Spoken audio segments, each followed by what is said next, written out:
Bonjour à tous, Théo Ivard, directeur des opérations chez CDDoc. Donc, bienvenue dans notre webinaire spécial automatisation des processus RH et transformation de votre entreprise. Donc, nous attendons des participants. Nous sommes actuellement donc 5. Il y en a donc qui sont revenus, qui vont donc se reconnecter. Donc, nous allons au programme vous présenter tout ce qu'on est capable de faire en automatisation des process RH.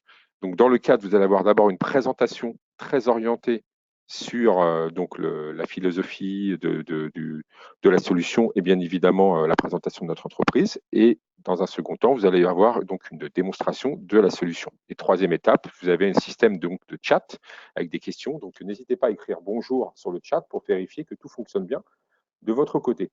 Donc, je vous réécris le bonjour à tous. Donc, n'hésitez surtout pas à appuyer sur le bouton chat pour écrire et indiquer votre présence pour poser des questions. Vous avez la possibilité de débloquer le son également. Donc, actuellement, vous avez tous coupé votre son.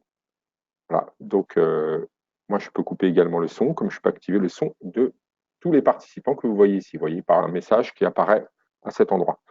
Donc, par rapport à cela, on ne va pas tarder à démarrer le webinaire et donc je vais laisser la parole à ma collègue donc Roselyne qui va présenter le groupe, donc Locarchive Archiveco, et puis on va rentrer un peu dans les process. Voilà.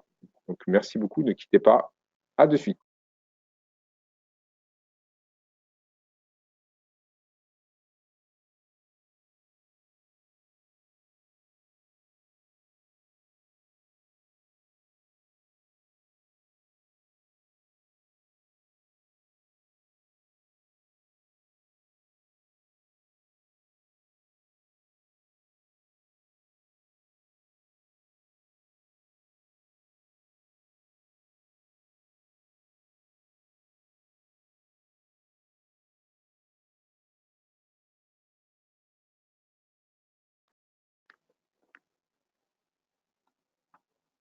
Bonjour à tous, je suis Roselyne Zambou, responsable marketing du groupe Archiveco. Donc, au programme, nous allons voir qui nous sommes. Nous allons ensuite aborder vos enjeux et vos attentes au niveau des services RH.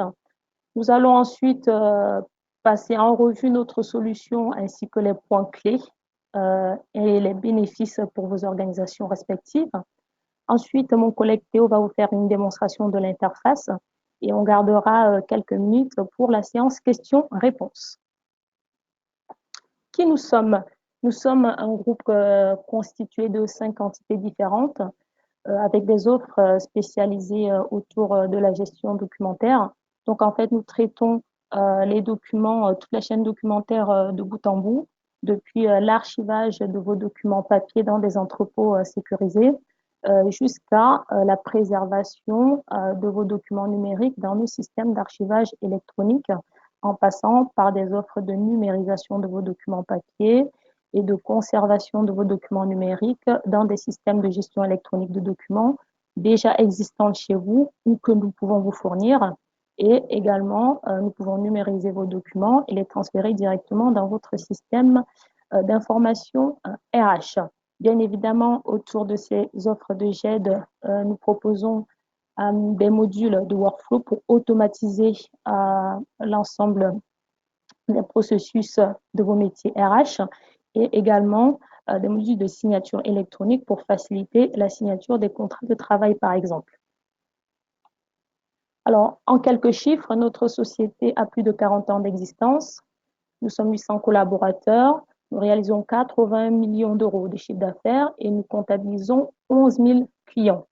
Et il faut aussi savoir que nous conservons 30 millions de dossiers numériques au sein de nos serveurs hébergés en France. Donc là, nous allons passer sur la partie enjeux et attente de vos différents services. Je vais tout de suite repasser la main à mon collègue, Monsieur Théo Ivard, qui va aborder cette partie avec vous et qui va enchaîner sur les bénéfices ainsi que la démonstration de l'interface. À tout à l'heure. Eh bien, écoutez, merci beaucoup, Roselyne.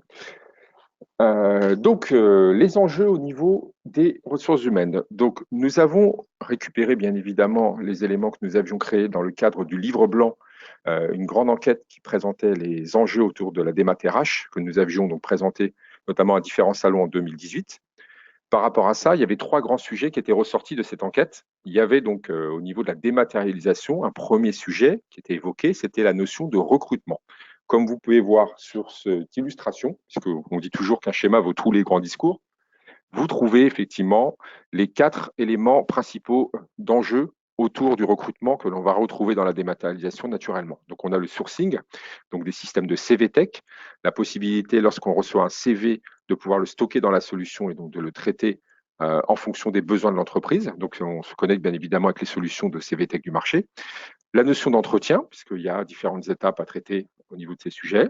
Nous avons donc la contractualisation. On va d'ailleurs faire un focus dans le cadre de la démonstration sur cette notion de contractualisation, qui est un vrai sujet, puisque, pour vous donner un exemple, dans le milieu hospitalier, vous avez 10% des effectifs en rotation sur des établissements qui font 10-12 000 salariés. Donc, ça signifie que tous les ans, vous avez à peu près 1200 nouveaux contrats ou avenants à constituer.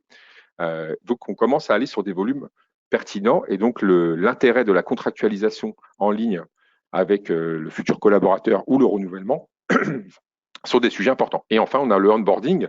Très simplement, lorsque l'on a besoin d'accueillir un nouveau collaborateur, il faut une chaise, une table, un ordinateur, un téléphone, une voiture, éventuellement, donc c'est dans certaines entreprises, hein. Et puis bien sûr la notion d'une mutuelle, enfin tous les sujets que l'on peut avoir. Donc le onboarding, c'est l'art de faire une demande centralisée qui va déclencher plusieurs processus dans chaque département concerné pour fournir une partie de l'accueil du collaborateur au sein de l'entreprise. Le sujet rémunération qui est beaucoup sur l'éditique, hein, c'est-à-dire la capture en sortant bien évidemment, la paye, les heures supplémentaires, la prime, les notes de frais. Donc une télédéclaration, on peut poser à travers un formulaire web, donc on va voir un exemple tout à l'heure. La gestion des congés, on va faire une demande. On peut pré-configurer une demande de congé officielle qui va faire appel au SIRH pour pouvoir gérer ce sujet de la prise de congé, voire donc les congés restants et tous les éléments. Et enfin, on a le suivi du salarié, départ à la retraite, rupture de contrat, entretien d'évaluation, formation, la médecine du travail, la gestion du temps, qui est un des sujets aussi qui revient assez souvent. Et puis, on aurait pu rajouter également le sujet intérimaire, puisqu'on a des statuts un peu particuliers. On se connecte à des plateformes type Pixid, hein, bien évidemment, pour gérer ces notions d'échange documentaire. Donc, je rappelle que vous avez le chat pour poser des questions. Donc, n'hésitez pas si vous le souhaitez. On peut également vous donner la parole avec le son. Donc, il faut bien vérifier là-dessus. Donc, là, vous pourrez voir là-dessus. Alors, apparemment, une personne est accédée au panneau. Donc, vous n'avez pas encore écrit. Ah, vous avez écrit bonjour, ça y est, effectivement. Donc, effectivement, je le vois, 10h26. Donc, parfait. Donc, je laisse mon panneau questions, comme ça, je vais pouvoir bien visionner. Donc, on a 4 enjeux principaux, finalement, quand on résume par rapport aux thématiques abordées. On va réduire l'impact du papier. Donc, les demandes actuelles de nos clients, c'est souvent reprenez-moi l'historique papier. Posez-moi la copie fiable et durable pour éventuellement détruire le stock papier. Et je veux fournir un service à mes collaborateurs qui soit essentiellement 100% en ligne et donc avec un portail. Et donc, le premier enjeu, qui est donc réduire l'impact papier, est très lié au dernier. C'est-à-dire que le fait de dématérialiser me permet de donner accès à certaines informations à travers un système de portail. Deuxième aspect, on a bien sûr le contrat de travail qui est un gros morceau, on va le voir dans le plan de classement, la démat autour de ce process, puisqu'il y a en fait du recueil de pièces. Et donc là, on va utiliser une fonction qui s'appelle l'état des manquants, qui va nous permettre de détecter en temps réel. Lorsque j'ai fait, donc, par exemple, une vidéoconférence pour recruter quelqu'un dans le cadre d'un festival qui a lieu dans le sud de la France, où je vais présenter une boisson, typiquement, je vais donc collecter les pièces au fur et à mesure et le logiciel va me dire, il manque ça, il manque ça, il manque ça.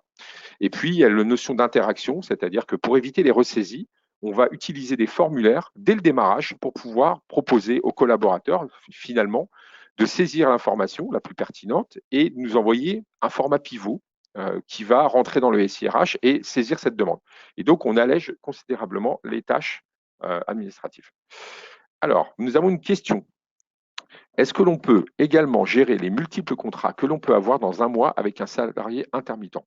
Alors oui, on a eu ces sujets dans une chaîne de télévision. En fait, le principe, c'est qu'on est capable tous les mois de fabriquer un formulaire de mise à disposition, donc qui peut être journalier, hebdomadaire ou mensuel, où la personne va en fait tout simplement apposer des informations complémentaires par rapport à ces informations d'origine, hein, c'est-à-dire les civilités. Donc le nom, le prénom, tout ça sont déjà pré-remplis. Et lui, en fait, va simplement saisir d'autres informations complémentaires. Donc effectivement, on peut recharger quelque part une sorte de formulaire, et grâce à ce formulaire, l'intermittent va saisir les informations complémentaires que j'ai besoin pour renouveler ce contrat, en gérant bien sûr les périodes, puisque vous le savez que vous n'avez pas le droit de faire plusieurs CDD de suite. Donc pareil, de gérer ce qu'on appelle la période de carence. Et donc par rapport à ces éléments, être capable donc de générer un contrat. Ce contrat est présenté au RH, la personne valide, c'est dans le cadre de la démo, et à partir de ce moment-là, dès que la DRH a validé, ça va apposer donc un cachet signature et ça va pousser au fameux intermittent le contrat. Lui va recevoir donc un lien, il va tourner toutes les pages, il va cliquer sur signer en ligne et il va donc avoir à ce niveau-là la possibilité de confirmer par un SMS avec un mot de passe. Et donc, lorsqu'il reçoit ce mot de passe, il tape ce mot de passe et automatiquement, son contrat va apposer sa signature. Alors, il y a plusieurs formes de signature. Voilà, j'espère que j'ai répondu à votre question. On va avancer sur les autres sujets. Merci beaucoup aussi.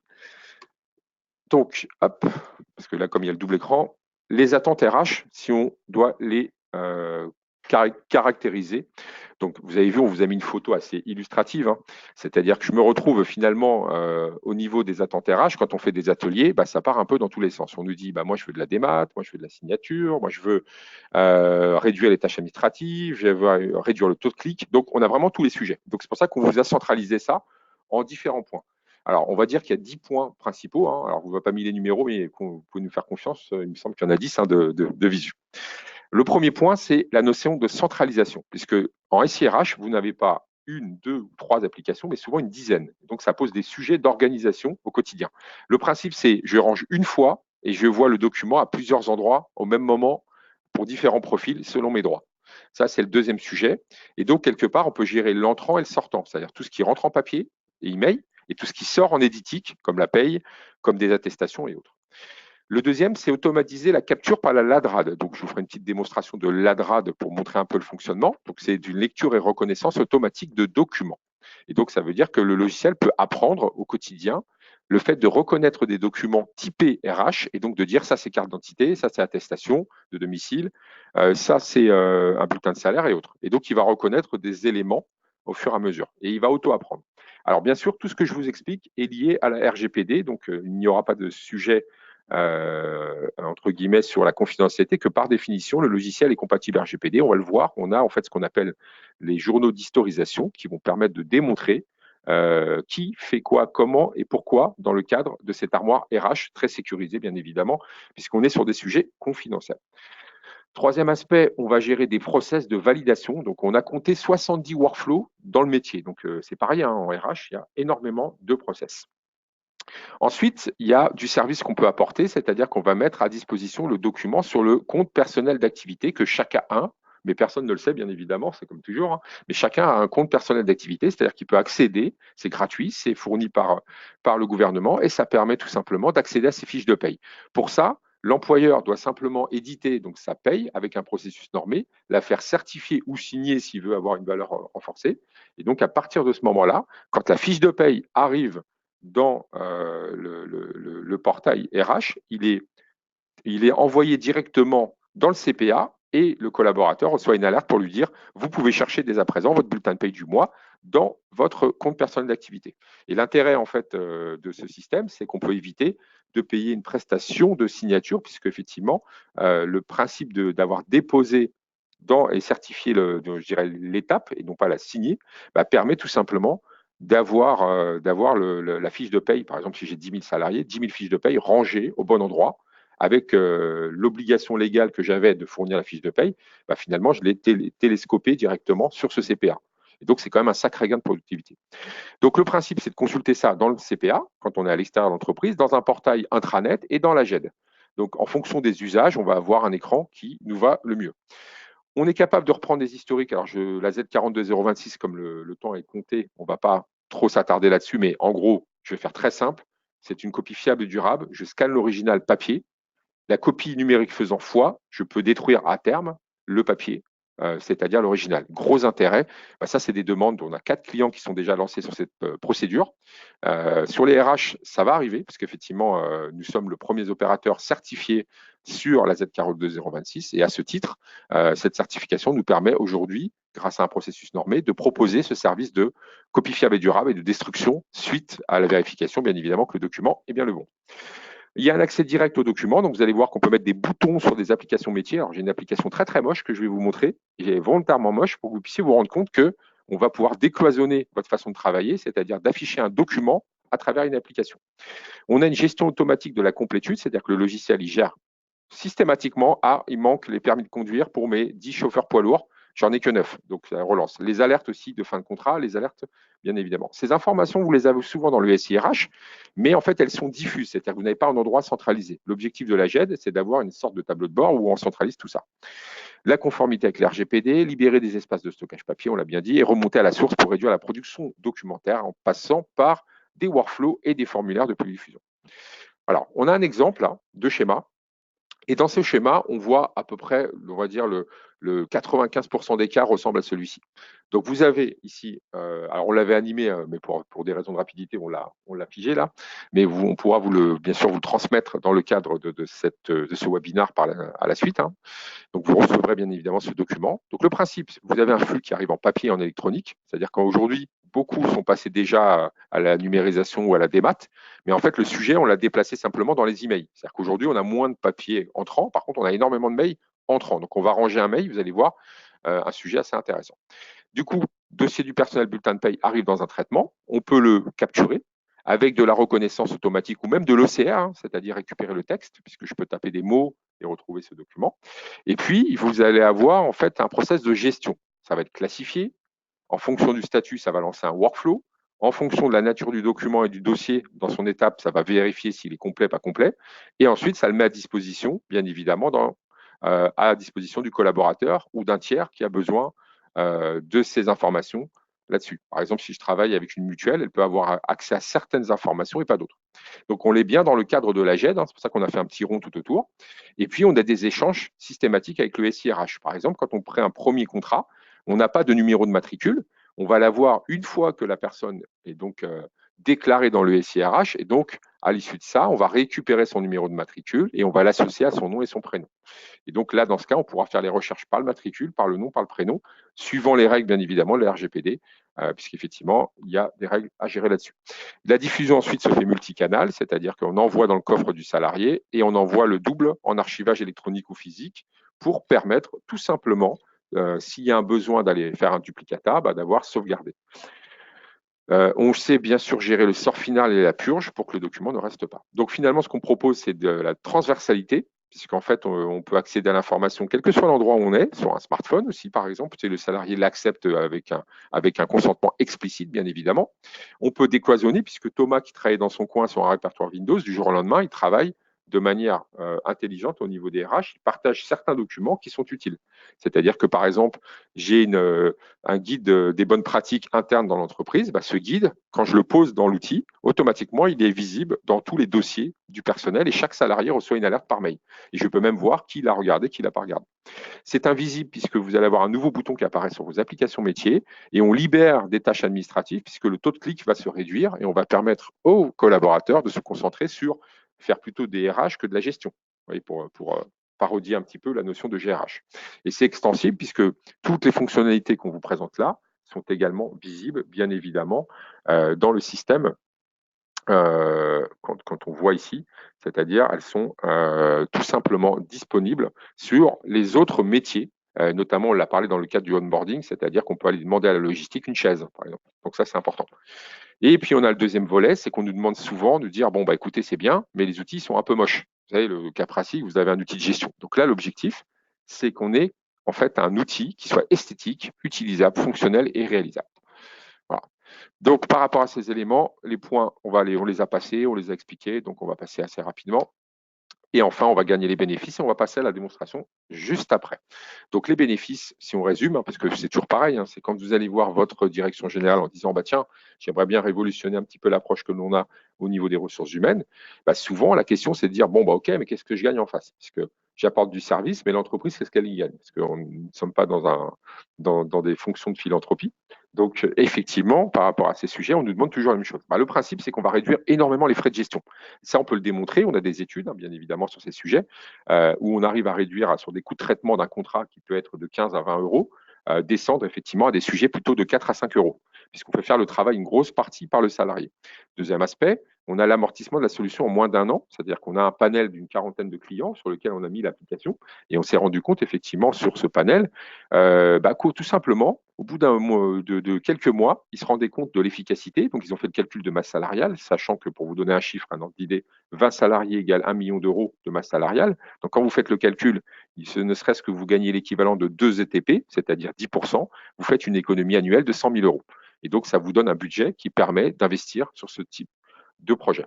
On a bien sûr un gain de temps et un gain de place et on a une productivité qui est améliorée pour satisfaire les collaborateurs, puisque souvent on a un ratio au niveau des RH où on est sur 1% de la masse salariale qui gère 100% du reste, 99%. Donc ça veut dire que quand on a 2 collaborateurs pour 2000, 23, pardonnez-moi, 23 pour 2000, 2300 personnes, vous voyez qu'effectivement, on fait plus de la gestion que des ressources humaines dans la mesure où il y a énormément de personnel.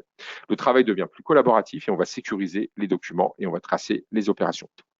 Voilà. On va passer à la démo de l'interface et donc on va vous présenter différentes choses. Et puis après, on passera aux questions-réponses et à la gouvernance. Voilà. Est-ce que vous avez des questions immédiatement ou je peux démarrer la présentation? Donc pour vous, pour l'instant, personne n'a écrit sur le chat, donc on va pouvoir passer à la démonstration. Alors, on va démarrer au tout début. Donc là, vous voyez, j'ai un écran assez classique.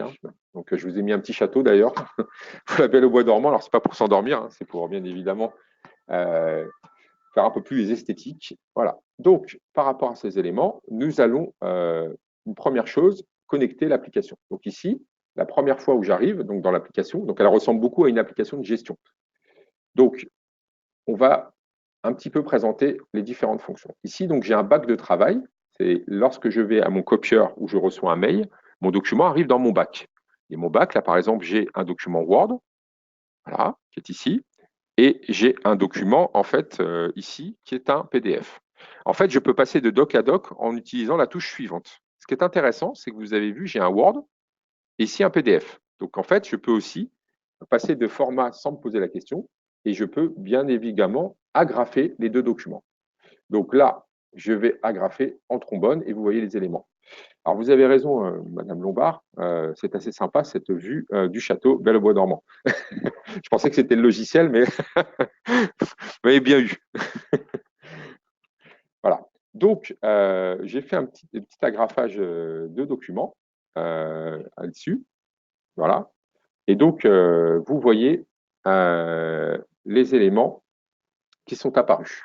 Donc là, j'ai un document qui a été agrafé.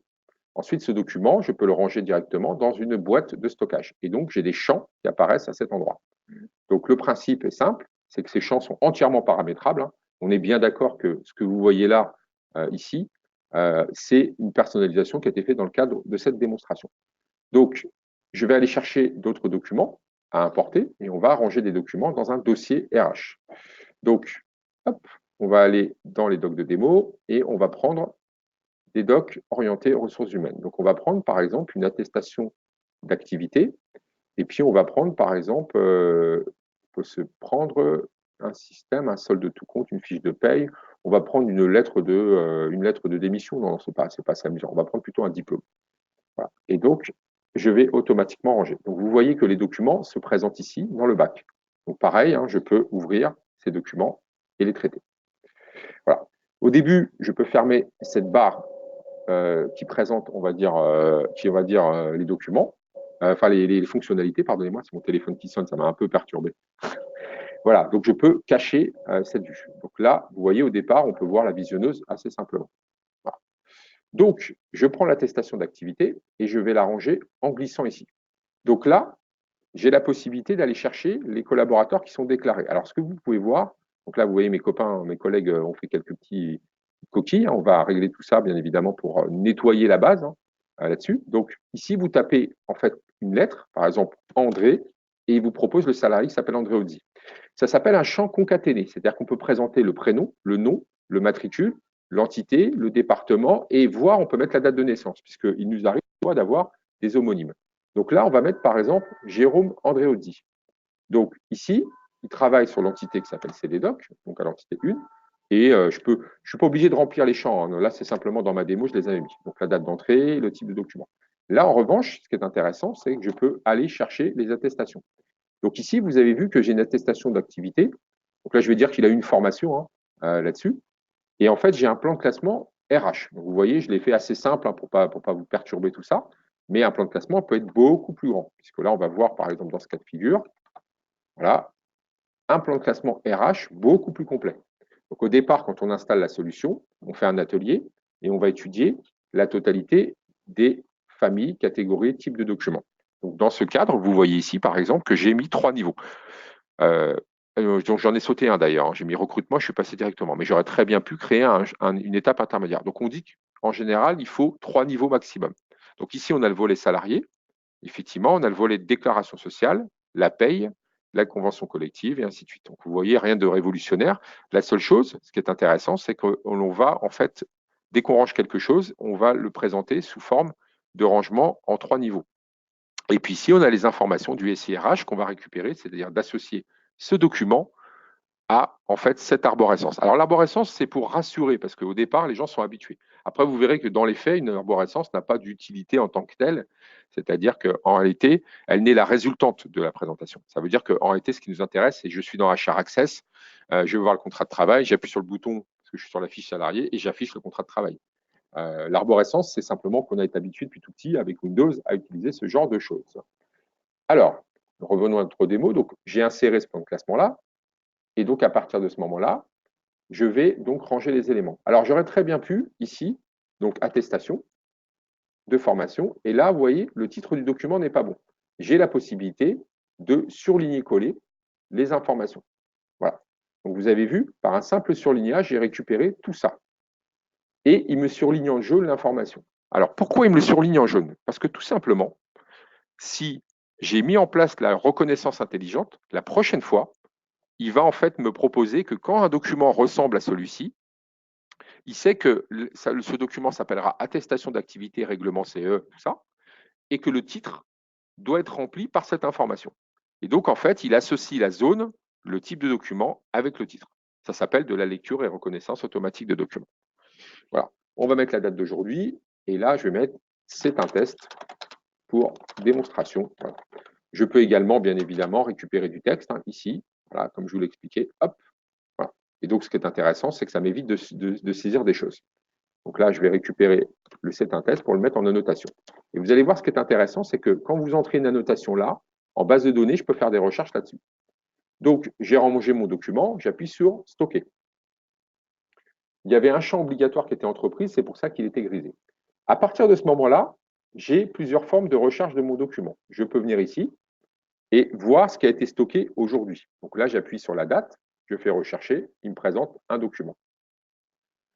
Et puis, je me rends compte que je n'ai pas rangé tous mes documents. Donc, j'ai fait ma recherche. J'ai oublié le diplôme. Et bien, regardez ce que je vais faire. Je peux couper mon écran en deux, prendre ici, dans mon bac de travail, le fameux diplôme et je vais le glisser dessus. Et donc là, j'ai la possibilité de soit l'attacher en trombone, mais ce n'est pas le même type de document, donc il n'y a aucun intérêt. En revanche, je vais par contre le stocker en recyclant l'ensemble des métadonnées. Et donc, au lieu de ressaisir toutes les informations que j'avais faites, eh ben, j'ai juste à changer ici. Donc le titre, il a bien mis diplôme, mais là, alors, pourquoi il met diplôme? Parce qu'effectivement, derrière, vous avez un diplôme qui va apparaître, qui est ici. Alors, ce que je vais faire, c'est que je vais, avant de l'accrocher, puisque vous avez vu qu'il y a une page qui ne m'intéresse absolument pas, c'est celle-ci, je vais mettre annuler, et en fait, je vais couper le document, le désagrafer. Voilà, hop, je désagrafe mon document, ce que je viens de faire, et je récupère les diplômes en réagrafant. Hop. Et voilà. Et donc, je me suis débarrassé de cette page qui ne me servait à rien. Donc, je peux appuyer sur supprimer. Voilà. Voilà, donc là, j'appuie sur supprimer et je supprime le document. Je reprends mon diplôme qui a été nettoyé. Alors ça, c'est le cas classique. Hein. C'est qu'on m'envoie un document par mail ou par scan et en fait, il y a une page en trop. Je reprends mon document qui est ici. Hop, je fais stocker comme vous l'avez vu. Alors, si je fais trombone, vous avez vu, hein, ça présente le document pour l'agrafer dessus. Ce n'est pas l'objet d'aujourd'hui, mais j'aurais très bien pu. Donc là, je vais simplement le stocker en recyclant les métadonnées. Et donc ici, je vais changer et en parlant de diplôme. Voilà. Donc là, je vais mettre que c'est un diplôme. Et ici, je vais mettre ah, alors vous voyez, j'ai même fait une petite erreur, je n'ai pas pris le bon document. C'est celui-là. Voilà. Hop. OK. Alors, bon, on va dire que c'est le diplôme. Pour gagner du temps, parce que comme nous sommes en démo, donc hop, le titre du document, je vais même relevé de résultats, tout ça. Et là, je vais mettre dans le plan de classement diplôme. Et voilà. Donc le document, bien évidemment, on peut recycler s'il y a une date quelque part. Alors on va dire que c'est le 22 mai 85. Vous avez vu, il prend la date sans la saisir, alors qu'il y avait marqué 22 mai 85. J'ai fait cliquer dessus et automatiquement, il m'a récupéré 22 mai 85. J'appuie sur stocker et mon document est rangé.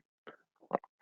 Donc, à partir de ce moment-là, vous voyez en fait l'ensemble des éléments. Alors, pourquoi ici il n'a pas mis le nom complet? C'est qu'en fait, il va aller chercher dans le SIRH les autres informations et il va me les remplir directement. Et donc après, cette information va être remplie. Tout à l'heure, là, ils viennent de la faire à l'instant. Voilà. Donc on peut regarder bien évidemment les métadonnées. Hein. Donc vous voyez, il y a pas mal de choses. Hein. Voilà. Et on a bien le champ concat avec le Andreozzi qui est indiqué ici. C'est un test pour démo, il est récupéré. Alors ça, c'est les formes de recherche. J'aurais pu faire une autre recherche qui est la recherche tout simplement plein texte. Donc ici, j'aurais pu dire c'est un test. Vous m'avez vu tout à l'heure écrire c'est un test. Donc j'appuie sur rechercher et il me trouve le document dans lequel il y a le mot c'est un test. Et en fait, dans le diplôme, là, il l'a vu dans les métadonnées que cette information est à cet endroit. Voilà. Mais j'aurais très bien pu aller chercher dans le corps du texte en activant la barre de tâches et dire, par exemple, trouve-moi le mot production.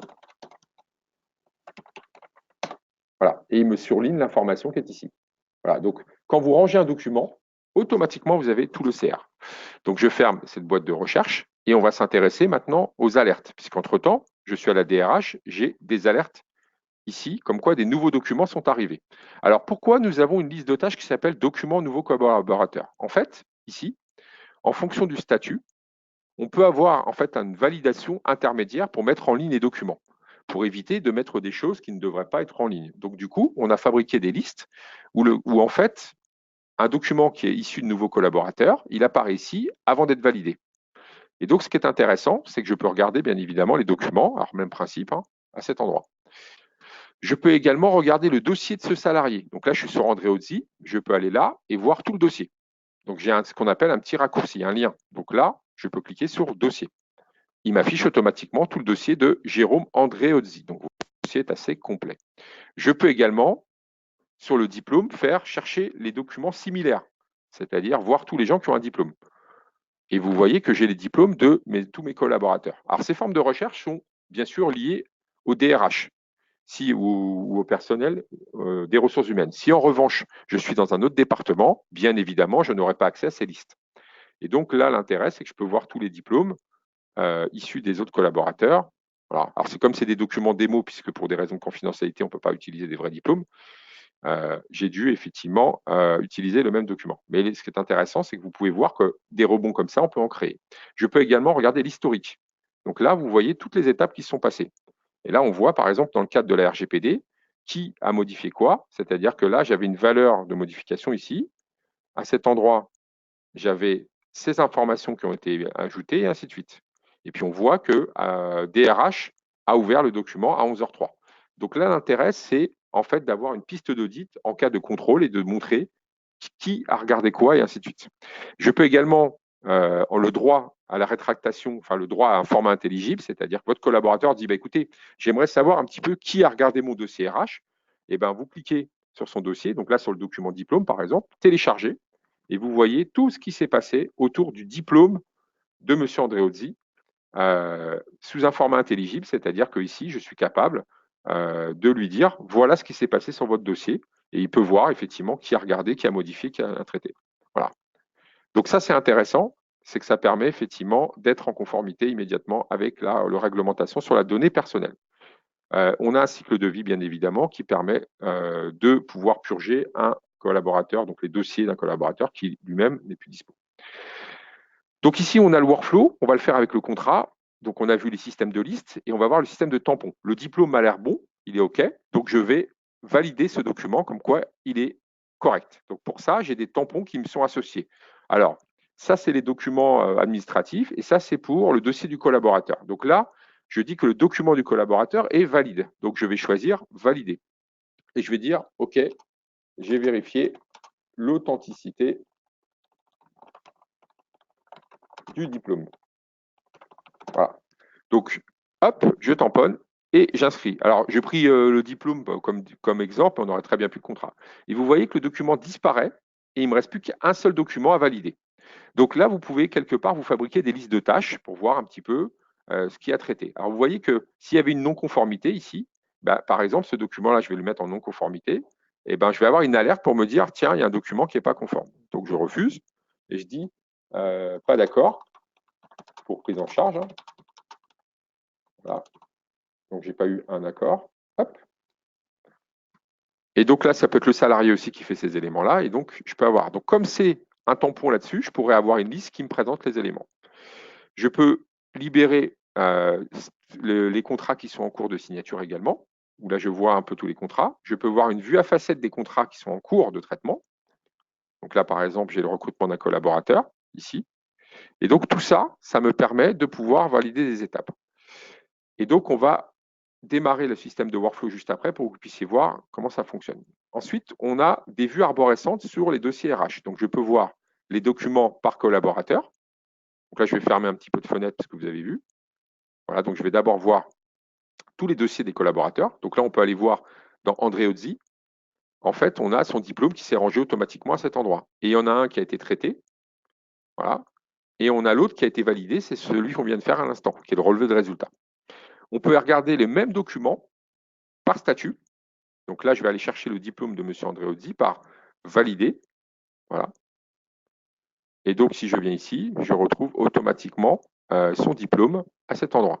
Donc, vous voyez que, en fait, l'arborescence, je peux regarder un document de différentes manières, alors qu'à la base, là, je l'ai regardé dans le dossier de Jérôme, et là, je l'ai regardé par statut. Alors ça, c'est idéal quand je suis à la direction des ressources humaines, c'est que je peux voir finalement tout ce que j'ai à faire le matin. Alors, vous voyez, j'ai plus rien en nouveau. Par contre, j'ai mon fameux document de conforme de tout à l'heure que je viens de valider. Jérôme Andréozzi, le contrat de travail qui est ici, par exemple. Voilà. Donc, je peux également voir les choses qui ont été traitées ou refusées. Donc là, en refusé, on retrouve l'attestation de formation de tout à l'heure. Voilà, et on va voir le tampon avec la date, et ainsi de suite.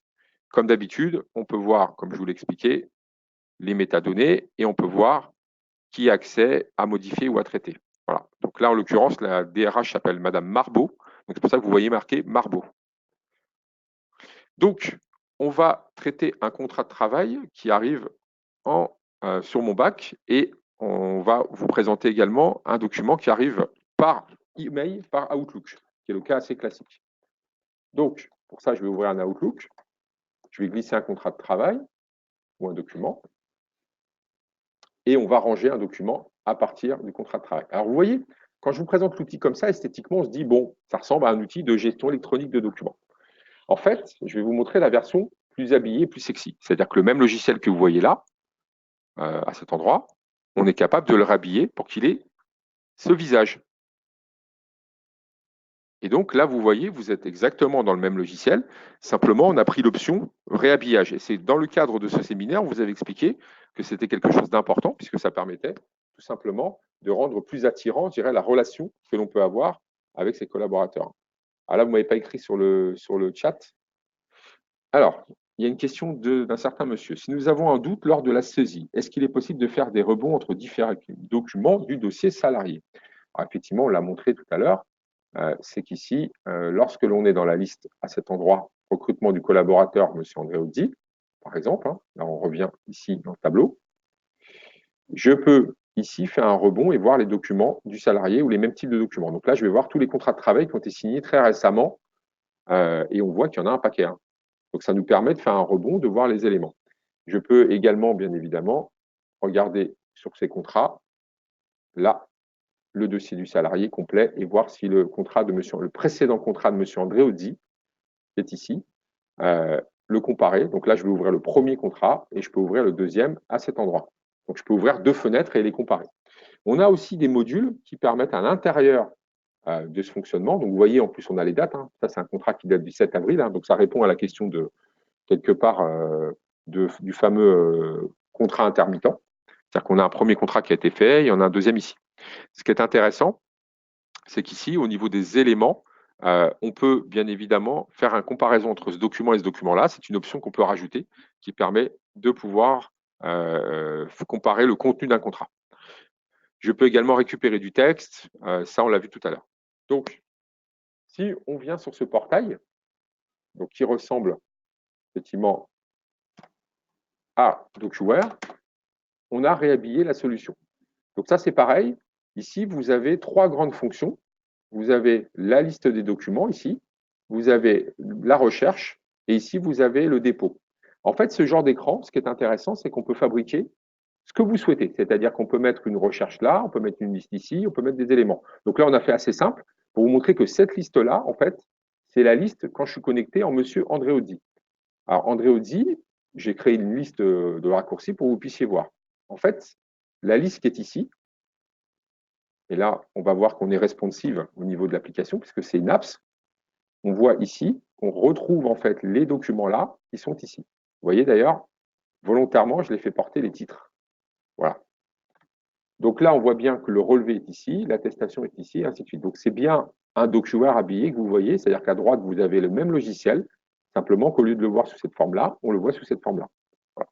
Donc ça, c'est très important puisque ça permet une adhésion des collaborateurs. Et donc là, si je cherche diplôme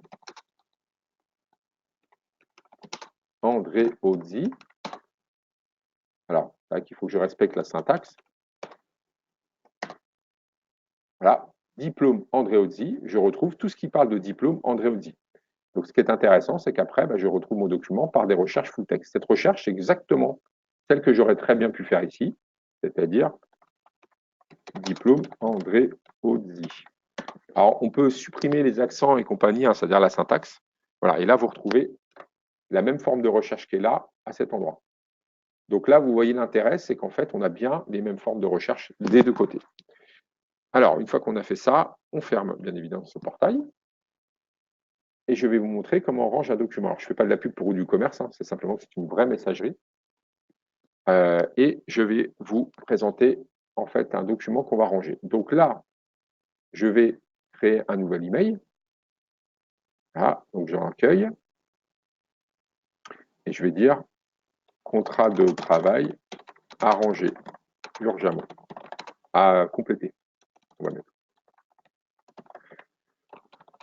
Bonjour, voici la version du contrat. Je tape un peu vite, hein. Contrat à annoter. Bien à vous. Voilà, Théo. Donc là, on va aller chercher un contrat de travail. Hop, parcourir les emplacements. Là, hop. Pareil, on va prendre les docs pour démo. En ressources humaines, je prends mon fameux, on va prendre un exemple de contrat.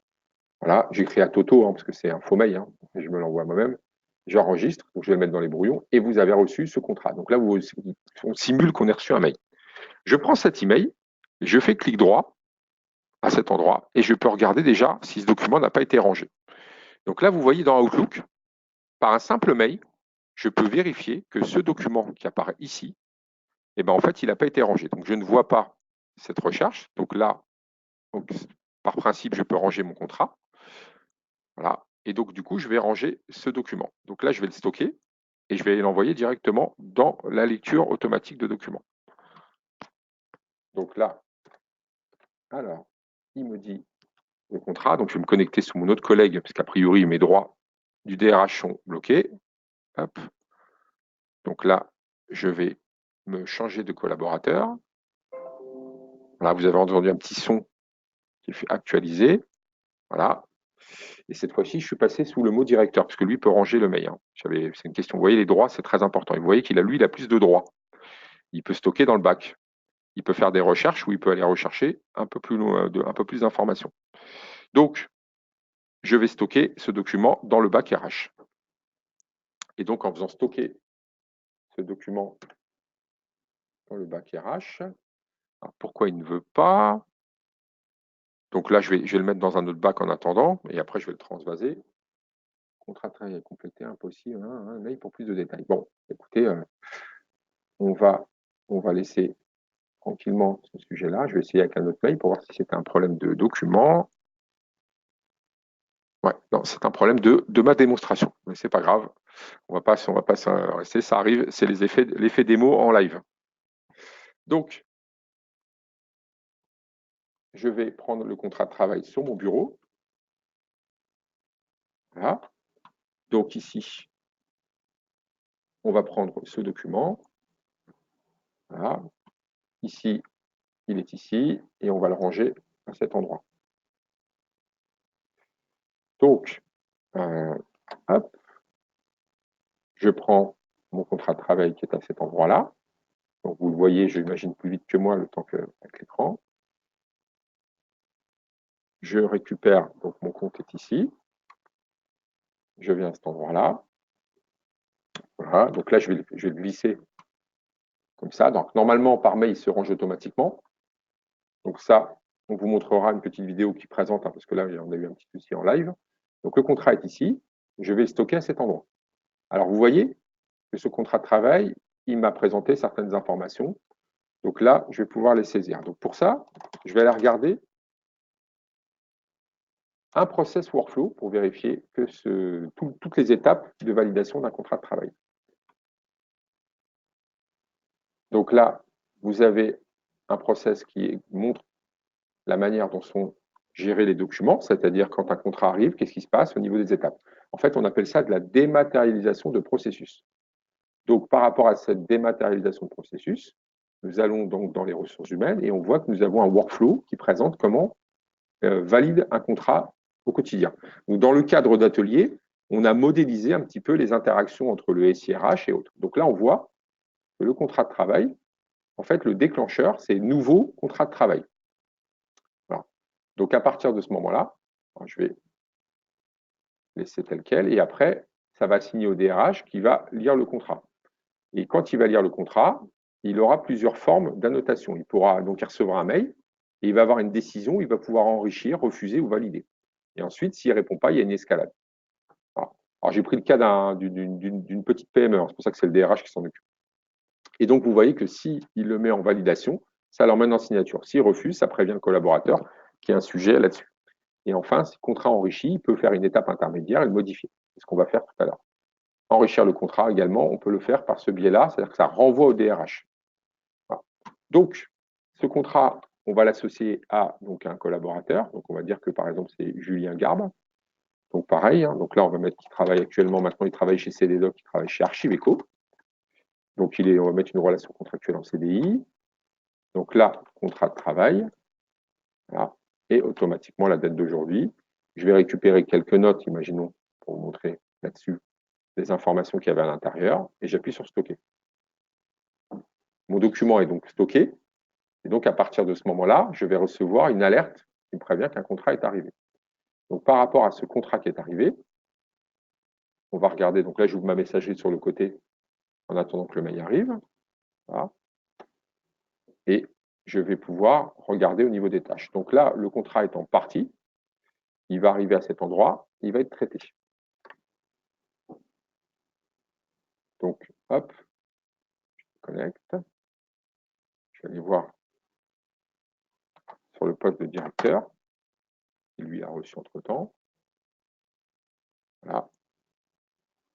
Donc là, c'est pour vérification ce que lui voit. Donc pour l'instant, il n'a pas de tâche. Affectée. On voit une tâche qui a été affectée à cet endroit. Et on voit la notion de contrat de travail.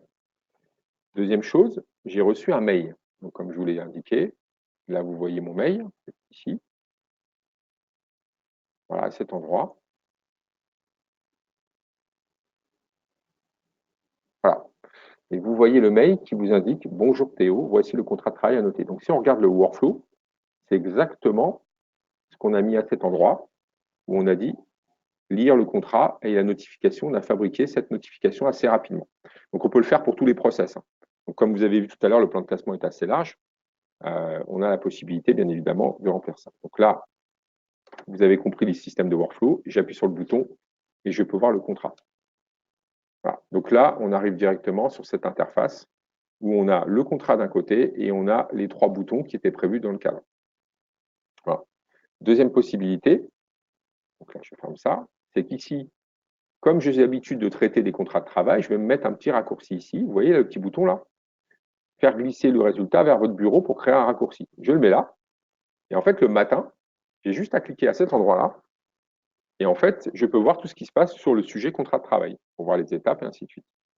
Donc, en fait, je me fabrique quelque part des petites alertes qui me permettent tout simplement de pouvoir avoir un raccourci sur mon poste, sur un sujet. En fait, ça m'évite d'aller, l'information vient à moi, au lieu que je sois obligé d'aller chercher l'information. C'est très important.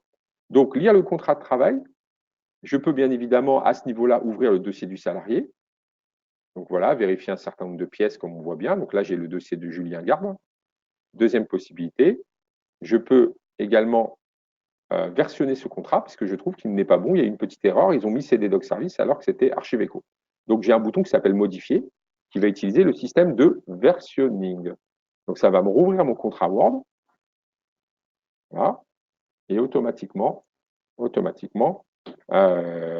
fait, je vais changer l'information qui est ici. Voilà. Archiveco. J'appuie sur enregistrer. Donc je fais assez rapide parce que le temps passe vite. Voilà. Et vous avez vu que j'ai versionné mon contrat. Donc je l'ai quelque part enrichi. Donc là, mon contrat apparaît modifié. Vous voyez, il a mis Archiveco. Je peux indiquer. Donc là, je vais le faire en tampon, c'est plus joli. Contrat enregistré. J'ai modifié l'entité car il y avait une erreur. Alors, ce qu'on ne vous montre pas dans la démo, c'est qu'en fait, quand on remplit quelque chose ici, c'est l'XML. Donc, on est capable de récupérer l'information qui est écrite ici pour remplir la base de données et ainsi ne pas ressaisir cette information. Ça s'appelle des automatismes, bien évidemment. Donc là, je vais tamponner. Alors, le tampon, c'était un calque. Ça n'abîme absolument pas l'original, mais ça permet de valider que cette étape est traitée.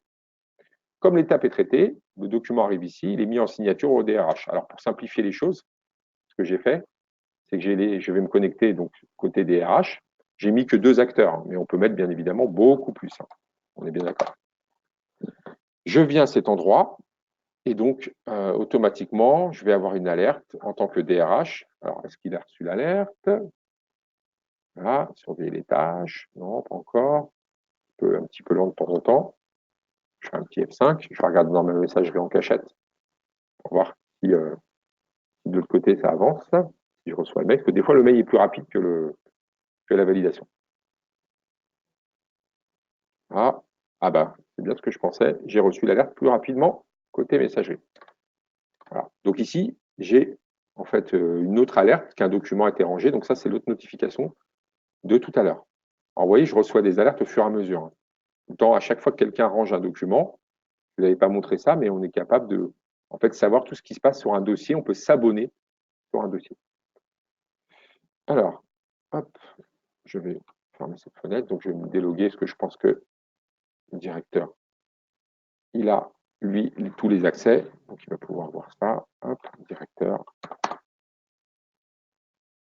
Voilà, parce qu'on demande peut-être sa validation. Voilà. Je peux regarder les tâches ou surveiller les tâches. Voilà. Donc, le contrat est arrivé. Donc là, c'est par exemple un autre contrat qui n'a rien à voir, mais c'est un contrat sur les tâches administratives. Et là, je vois la mise en signature. Voilà, je vais chercher mon contrat, il est ici.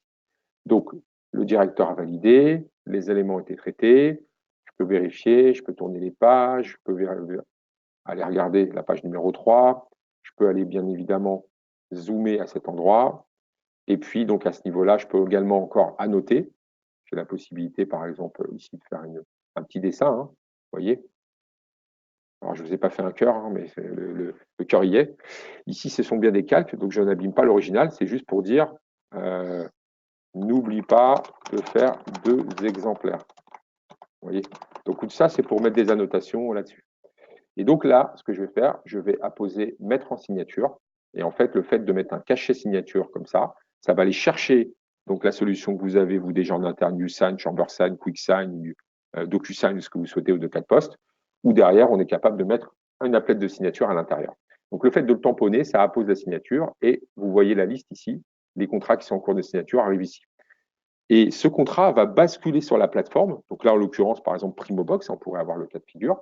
Donc là, je vous montre très rapidement sur ces principes-là, en fait, ce qu'on est capable de faire. C'est-à-dire qu'on peut avoir en fait un accès, donc un autre exemple de portail, où en fait, on accède directement ici à des écrans qui nous permettent tout simplement, par exemple, d'aller dans Primobox. Donc là, le salarié, il reçoit un mail, il clique par exemple sur My Primobox.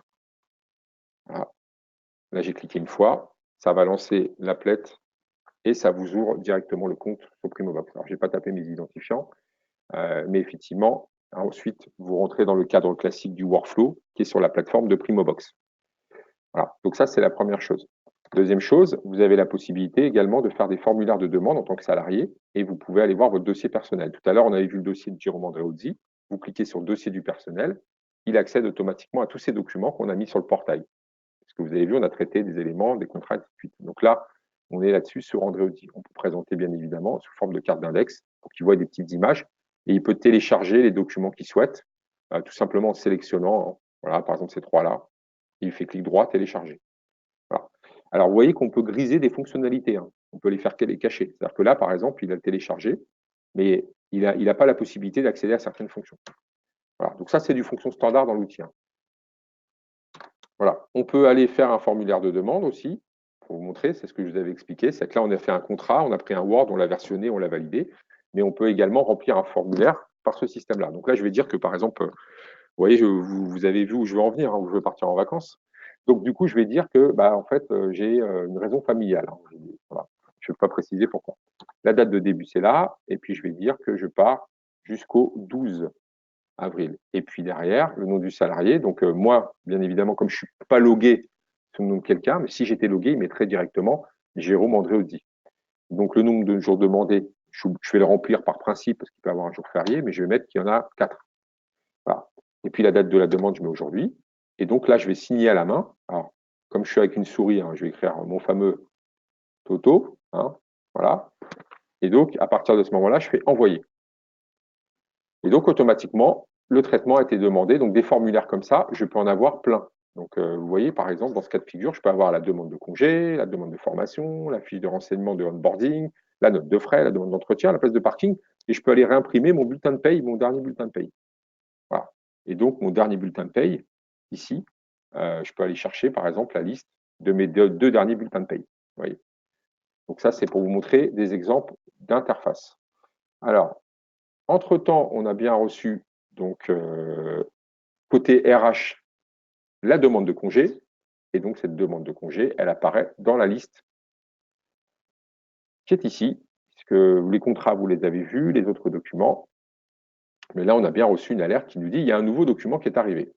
Et donc là, vous retrouvez la fameuse demande de congé de M. Andréozzi avec le fameux Toto qu'il a dessiné, la date, le motif raison familiale, et il est bien en double exemplaire. Donc, s'il veut l'imprimer, parce qu'il y a toujours des ayatollahs du papier, hein, donc ils aiment bien imprimer psychologiquement. Et donc là, on voit bien, ce qui est intéressant, c'est que la saisie par un formulaire a permis de tout récupérer. Ça veut dire que finalement, quand ça arrive au niveau des ressources humaines, en fait, moi, j'ai juste à, en gros, soit ouvrir un mail, soit regarder dans ma liste nouveaux documents, soit cette liste, comme vous l'avez vu tout à l'heure, je l'ai mis ici. Hein. Et donc, qu'est-ce que j'ai à faire ce matin? Vous voyez, je viens là, et puis je peux regarder la liste des documents que j'ai à traiter le matin. Voilà. Et donc, quand je vois ma liste, je vois forcément que j'ai cette demande de congé. Je veux voir s'il n'a pas pris, s'il n'y a pas quelqu'un qui a pris des congés en même temps. Donc, je vais cliquer sur le même type de document. Voilà. Et là, j'accède à tous les congés récents. Vous voyez. Donc, je vois que le fameux Jérôme Andréozzi, c'est un professionnel du congé, lui. Hein. Moi, ça fait déjà 3 fois qu'il me demande depuis le mois de janvier. Donc, vous voyez cette information. Donc là, je peux aller là et lui dire, voilà, bon, je vais lui valider, hein, on va dire que je lui valide. Donc là, collaborateur validé, OK, mais attention, tu en prends beaucoup depuis janvier. Voilà, j'appuie sur définir. Voilà, donc là, je vais signer. Alors, le cadre, oui, je ne respecte pas la taille du cadre, hein, mais ça, on est capable de le gérer. Et donc, je vais tamponner à cet endroit-là pour lui dire, OK, je te valide, mais par principe, je te préviens quand même que tu en as pris beaucoup. Voilà. Donc, dernière aussi forme de recherche, donc côté gestionnaire, bah, lui, vous voyez, le gestionnaire, il peut accéder à ses dossiers salariés, ses contrats, les demandes de congés, ou alors il peut aller sur les nouveaux documents, les tâches en attente et le tableau de bord. Donc là, par exemple, il va aller dans le tableau de bord. Alors, comme je suis dans une PME, il n'y avait pas trop de sous, donc on m'a demandé uniquement de faire, je dirais, entre guillemets, un accès sur des statistiques sous format Excel. Mais j'aurais très bien pu aller chercher un MyReport, ClickView, BO, Cognos, enfin ce que vous voulez. Et donc, automatiquement, ça m'aurait ouvert en fait les statistiques par ce lien de tableau de bord. Donc là, vous êtes dans un WordPress hein, pour vous donner une indication. C'est-à-dire qu'on a mis en fait tout simplement une interface, on a rhabillé DocuWare pour finalement créer les fameux écrans que je vous avais indiqués là-dessus. Donc là, ce qui est intéressant, c'est que vous voyez un petit peu les documents de chacun. Donc, j'ai mis quelques statistiques ici. Hein. Et donc, si vous faites actualiser cet endroit, hein, donc là, on va actualiser. On était à 35 pour André Ozzi. Voilà. Alors, est-ce qu'il va me rajouter des documents? Voilà. Donc, effectivement, est-ce que j'ai bien la connexion? Non, moi, je n'ai pas connecté, mais je voulais quand même vous montrer les statistiques. Là, vous voyez en fait tous les documents, et à chaque fois qu'un document est rangé, on voit qui le range, l'ID, on voit le contrat de travail, c'est les éléments, on voit aussi le nombre de pages, le poids, donc tout est tracé. Donc là, vous voyez ma connexion au serveur, a priori, depuis le 27, il faudra que je la remette à jour, mais c'est ici que vous voyez les éléments. Et vous voyez notamment tout ce qui a été saisi, tout ce qui a été traité, là, par exemple, là-dessus, là, on voit par exemple le fameux annotation, hein, la date où ça a été traité, les statuts. Et donc, forcément, on fait tous les stats que l'on souhaite par ce biais-là. Donc, c'est intéressant, c'est qu'on voit bien qu'on a bien le fameux QQOCP, qui fait quoi, comment, où et pourquoi au niveau des RH. Et c'est là où on est capable de sortir une notion d'état des manquants. Alors, je n'ai pas eu le temps de tout monter dans le cadre de cette démonstration, mais pour vous montrer sur un autre secteur d'activité, vous voyez à quoi ça peut ressembler. Là, par exemple, on a un immeuble qui s'appelle les Renardières et on a un immeuble les Renardières. Ici, on voit qu'il y a 73 documents manquants sur cet immeuble et là, il y en a 2. Donc, c'est sur ce système-là qu'on est capable de faire en ressources humaines, quand on a une liste exhaustive, de dire sur les salariés, voilà ce qui manque actuellement comme documents et autres. Et on peut voir également qui dépose des documents, puisqu'on voit le nom et on voit où il a rangé des documents. Donc, c'est intéressant. Et là, on peut voir qu'est-ce qui manque. Il manque sur toutes ces thématiques. Alors, bien évidemment, je suis bien d'accord que ça, c'est une présentation d'une autre armoire, puisque, comme je vous avais expliqué, l'outil est substituable sur plein de périmètres documentaires. Pour les ressources humaines, monter ce type de paramétrage, c'est à peu près 1 à 2 journées maximum. Hein. Donc, c'est assez rapide. Voilà.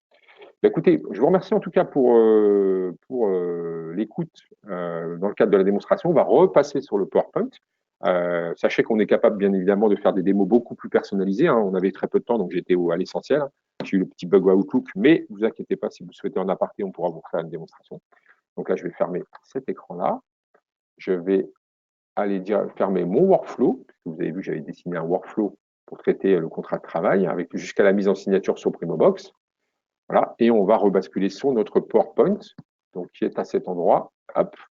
Est-ce que vous avez des questions maintenant par rapport à tout ce que vous avez vu? Parce que c'est assez rapide, assez dense, donc j'imagine bien que vous avez forcément des questions. Donc je me tiens à votre disposition pour répondre à ces questions à travers le chat, si vous êtes disponible. Voilà. Est-ce que pour l'instant il y a des questions? Voilà, peut-être n'hésitez surtout pas. Là, je suis en train de regarder. Donc pour l'instant, on n'a pas encore de questions. Donc, il y avait une question sur le réhabillage de la solution. Alors, sur le réhabillage de la solution, en fait, on va recycler un portail qui est déjà présent chez vous. On va mettre un petit connecteur qui va permettre d'appeler les documents RH à travers ce portail. L'intérêt, c'est que lorsque vous présentez l'outil informatique aux utilisateurs, forcément, ils ne vont pas sauter au plafond. En revanche, quand on commence à aller chercher de l'ergonomie, quelque chose de beaucoup plus esthétique, ça permet effectivement d'utiliser en fait tout simplement la solution de manière plus ergonomique. On a également, bien évidemment, notre fameux bouton intelligent, c'est-à-dire qu'on peut appeler les documents que vous avez vus par HR Access ou par Pléiade ou Chronos, donc par des solutions du marché.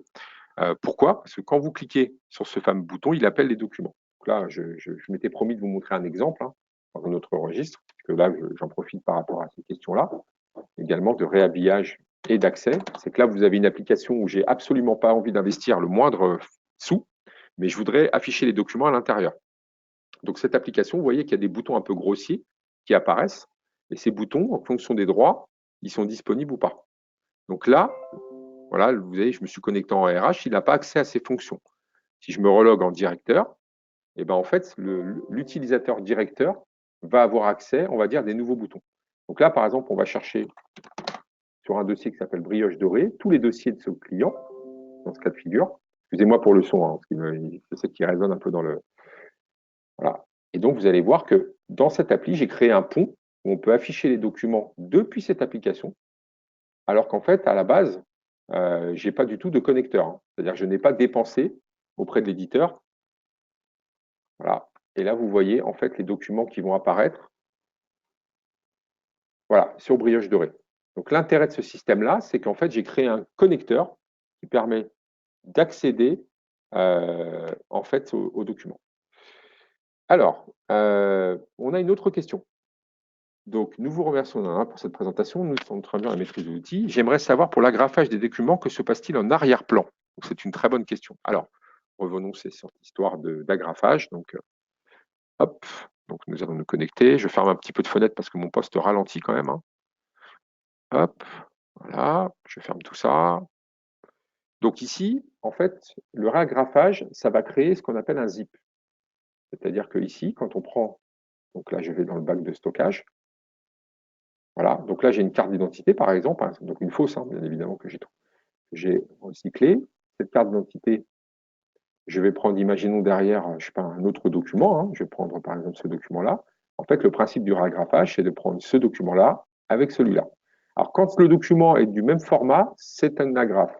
Quand c'est un document avec un format hétérogène, donc dans ce cas de figure, c'est un format PNG avec un PDF, je vais créer un dossier et j'appuie sur trombone. Et donc, ça fabrique un dossier. Donc, ce dossier, quand je vais le stocker, hein, vous allez voir, hop, on va le stocker. Donc là, ici. Alors, pareil, hein, donc là, vous avez vu que je peux aller chercher Berthier-Corinne. Hein. Vous avez vu comment j'ai surligné collé. Hein. Donc, je vous remontrerai une dernière fois. Berthier-Corinne. Voilà. Alors, je l'ai moins bien fait que tout à l'heure. Hop, voilà, Berthier-Corinne. Imaginons que je prends les docs. Relation contractuelle, CDI. Là, je prends la date. Et là, je mets que c'est une carte d'identité. Voilà. Donc là, on va juste ranger hein, pour que vous puissiez voir le fonctionnement. Donc là, je viens de ranger une carte d'identité. Donc ça m'a pris moins de 15 secondes. Et donc, ce document, on va regarder à quoi il ressemble. Alors, vous allez voir que DocuWare, il est camouflable un petit peu partout, puisqu'on peut même le voir sur son poste de travail, parce qu'on peut ranger un document ici. Donc là, je vais dans les ressources humaines et je vais aller dans le dossier du collaborateur qui vient d'être fait, qui s'appelle Berthier-Corinne. Donc, j'ai sa carte d'identité, et donc ça va répondre à votre question. Voilà comment fonctionne l'agrafage. En fait, ça fabrique un zip. Et donc, si je clique dans le zip, en fait, donc ce zip porte un ID en base de données qui s'appelle 196, dans lequel il y a une carte d'identité et un PDF. Donc là, je clique sur la carte d'identité. Ça me réouvre le format d'origine et je retrouve bien mon document. Voilà. Alors, c'est une fausse carte d'identité. Hein. Vous avez vu que, parce qu'on n'a pas le droit d'utiliser des vraies cartes. Donc, je ferme ça. Si je veux le rouvrir en format GED, vous faites un clic droit et vous l'ouvrez en format web. Donc, je clique là-dessus et ça va le rouvrir dans la visionneuse universelle qui ouvre 250 formats. Donc, voilà le fonctionnement de l'agrafeuse et on voit bien le document. Et on retrouve bien sûr ces fonctionnements qu'on a vu tout à l'heure, le dessin, voilà, le texte, on a retrouvé les tampons et on peut faire les liens pour aller rebondir sur le dossier du salarié. Donc là, il n'y a pas grand-chose, donc je vais aller plutôt chercher les documents de même type, avec un seul document dans son dossier, pour voir s'il y a d'autres cartes d'identité. Voilà. Non, il n'y en avait qu'une dans le cadre de ma démo. Voilà. Est-ce que vous avez une autre question ou est-ce que c'était assez clair pour vous? Écoutez, merci en tout cas. Voilà, alors, il y a beaucoup de choses à montrer, hein, donc là, le but, c'est de respecter quand même le timing. Voilà. Alors, on a effectivement les fonctions de référencement croisées, tout à fait. C'est-à-dire qu'on est capable à partir de ce moment-là, donc on a par exemple plusieurs conseils départementaux et où on gère ce qu'on appelle le dossier handicap. Et dans ce dossier handicap, on peut chercher dans la référence de quelqu'un une information où il porte une matricule au niveau du conseil départemental et en fait une autre information dans le cadre de la MDPH.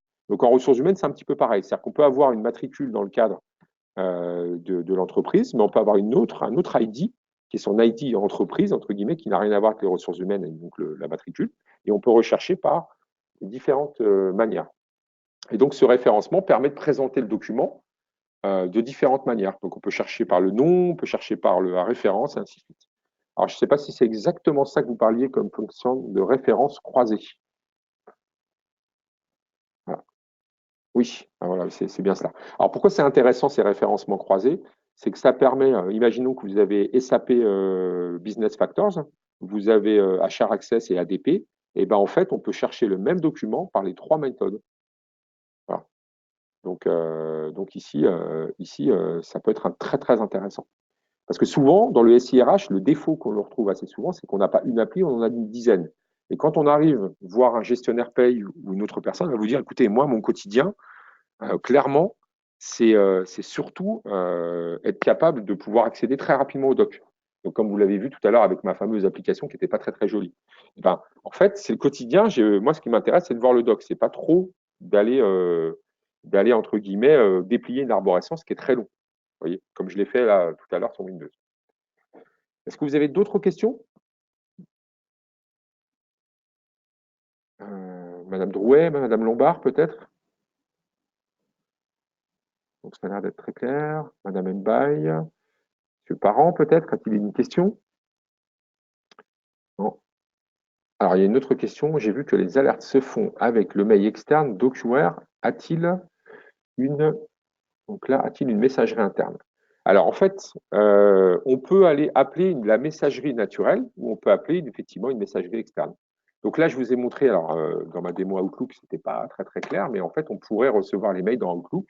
On peut envoyer des mails et piloter une messagerie tiers, ou en fait, DocuWare va envoyer des mails en pilotant un HMail server. Donc, il y a plusieurs possibilités, ça va dépendre du degré de maturité, du système d'information que vous avez. Alors, je vous montre quand même ce système-là, parce que c'est vrai que c'est assez parlant. Donc là, par exemple, je pourrais très bien, donc là, je vais essayer quand même pour voir si ça marche. Je tente le diable. Hein. On va le ranger dans une autre armoire pour que vous puissiez voir, hein, archivage. Voilà. Donc là, ça y est, ça a marché. Vous voyez mon contrat. Donc là, je vais le ranger dans une autre fenêtre hein, pour tester. Donc là, je vais dire le client Archiveco. C'est juste pour vous montrer qu'est-ce que c'est ranger un mail. Voilà. Donc là, vous voyez, je suis dans une autre armoire, mais c'était pour vous montrer comment se range un mail. Donc afficher d'abord les pieds joints, je fais stocker et mon mail automatiquement est rangé. Voilà. Impossible, non, ben, vous voyez, en fait, il ne veut pas, hein, décidément. Par contre, il me l'a récupéré, donc il l'a quand même fait a priori. Il y avait un petit bug. Et après, bah, vous recherchez, vous trouvez Société Document Entrant, on retrouve le fameux document que je viens de ranger sous le nom d'Archiveco, qui s'est bien rangé à l'intérieur. Donc là, j'ai un document là. Voilà. Donc ça, c'était pour vous montrer dans ce cas de figure. Est-ce que vous avez d'autres questions? Ou est-ce que c'était assez clair? Voilà. Après, on peut passer. Donc là, vous voyez en fait ce que c'est la recherche à l'intérieur d'Outlook. Hein. Ça vous montre vraiment qu'on peut rechercher en fait les documents pour voir si j'ai pas déjà reçu ce mail. Donc je ferme tout ça. Donc là, voulez-vous enregistrer les modifications? Non. Voilà, hop, je viens sur la présentation. Voilà, tout est clair, merci. Bah, écoutez, parfait. Donc là, on va juste regarder une dernière information qui est intéressante. C'est un rapport de la CERDA Archimag qui vous présente que tous les sujets sur l'orga, qui vous dit clairement, aujourd'hui, techniquement parlant, vous avez 3 organisations sur 4 qui vont mettre une démarche de gouvernance d'information, une sur 2 qui veut gérer des risques hein, sur ces sujets, et puis finalement, la démarche globale est adoptée par une sur 3 et une sur 10. Donc vous voyez qu'on est assez loin, entre guillemets, il y a du potentiel, bien évidemment, sur la démat. Les sujets qui interpellent les gens, 58%, c'est l'éparpillement de solutions. Il y a un petit peu partout. Donc là, vous voyez qu'on essaye de regrouper et recycler un maximum de choses que vous avez, hein. Une messagerie, un outil, par exemple de collaboratif ou autre. On essaie vraiment de s'appuyer, un portail. Deuxième chiffre intéressant, bah, le point d'accès unique. Hein. Donc là, vous l'avez vu, on centralise dans un même outil et on accède de plusieurs manières et de plusieurs écrans. Donc, du même information. Et 70% parlent de mobilité. Donc là, je ne pouvais pas vous présenter le smartphone, mais sur le salon de documentation et sur le salon Solutions, hein, qui arrive au mois d'octobre, on fait souvent des démos avec le smartphone et c'est quand même des choses qui intéressent les gens. Et enfin, les fondamentaux qui intéressent souvent les personnes, on retrouve la gouvernance de l'information sur les sujets achat, RH, facture, marché public. 80% veulent de la jet transverse au départ et collaborative. Et puis, il y en a 43% qui pensent que la RGPD, c'est un sujet prioritaire. Et puis, en fait, il y a 67% qui suivent les directives de la CNIL. Voilà. Et après, souvent, les thématiques qui reviennent, la signature électronique, le SIRH et l'IA. Donc, c'est une étude qui est sortie en avril. Donc, vous voyez qu'on est bien dans l'ordre des choses. C'est qu'on voit bien que le SIRH, ça y est, quand on passe à la modernisation, on commence à passer le gap. Alors, écoutez, j'espère que tout a été clair. Si vous avez une dernière question, n'hésitez pas. Il est quand même 11h42, donc vous avez quand même tenu bon. Hein. Et puis, si vous avez d'autres questions, n'hésitez pas. On pourra le faire en aparté. Vous allez avoir nos coordonnées, donc de toute façon, pour nous appeler ou échanger ou dans le cadre d'une présentation. Pour certains d'entre vous, sachez que nous avons beaucoup de clients, entre guillemets, mutuelle assurance, hein, puisque nous avons quasiment la totalité des groupes d'assurance, notamment sur la partie gestion d'actifs. Donc, là, c'est un sujet important. Voilà, parce que j'ai vu parmi d'entre vous qui est dans ce secteur d'activité. Voilà, et notamment, ils peuvent bénéficier d'un contrat cadre puisque la solution est déjà présente dans le groupe. Voilà, sans vouloir en dire trop. Voilà. Écoutez, alors, on peut avoir une copie du rapport de la CERDA. Oui, tout à fait. Hein, tout à fait. Hein. Donc, c'est-à-dire, il y a des choses qui pourront être. Alors, pas tout à fait tout le dossier. Par contre, on va vous donner les éléments qu'on a récupérés. Alors, effectivement, avec la CERDA, on travaille sur pas mal de sujets ensemble. Mais effectivement, on pourra vous transmettre certaines informations parce que ils utilisent ce rapport notamment pour faire venir du monde sur leur site web. Donc, on ne va pas leur pirater, entre guillemets, l'exclusivité. Voilà. Écoutez, merci beaucoup à tous et je vous souhaite en tout cas une excellente journée. Ça vous a fait sourire? Bah oui, oui. Souvent, les droits d'auteur, souvent, il faut qu'on fasse très attention. Donc là, vous voyez, on vous a présenté, je dirais, le résumé, mais en tout cas, il y a pas mal de choses à faire. Merci à vous, très bonne journée et je vous dis à très bientôt pour d'autres présentations qui seront dans d'autres sujets et thématiques. À très bientôt.